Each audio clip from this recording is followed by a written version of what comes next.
ইরানের সর্বোচ্চ নেতা আয়াতুল্লাহ আলী খামেনির মৃত্যুকে ঘিরে বিশ্ব রাজনীতিতে তীব্র প্রতিক্রিয়া তৈরি হয়েছে। এই প্রেক্ষাপটে যুক্তরাষ্ট্রের প্রেসিডেন্ট ডোনাল্ড ট্রাম্প এক বিস্ফোরক মন্তব্য করে নতুন বিতর্কের জন্ম দিয়েছেন। মার্কিন সংবাদ মাধ্যম এবিসি নিউজকে দেওয়া এক সাক্ষাৎকারে ট্রাম্প বলেন, সে আমাকে মারার আগেই আমি তাকে মেরে ফেলেছি।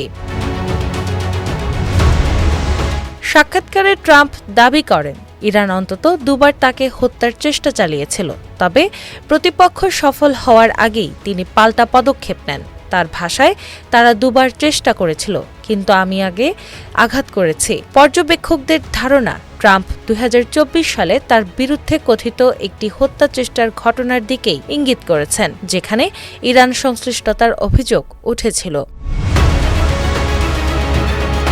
এদিকে গত শনিবার ২৮ ফেব্রুয়ারি থেকে শুরু হওয়া যুক্তরাষ্ট্র ও ইসরায়েলের যৌথ হামলায় ইরানে ব্যাপক ক্ষয়ক্ষতির খবর পাওয়া গেছে। ইরানের আধা সরকারি সংবাদ সংস্থা তাসনিম নিউজ এজেন্সি ও ফার্স নিউজ এজেন্সি রোববার ১ মার্চ আনুষ্ঠানিকভাবে নিশ্চিত করে যে ওই হামলায় খামেনি নিহত হয়েছেন।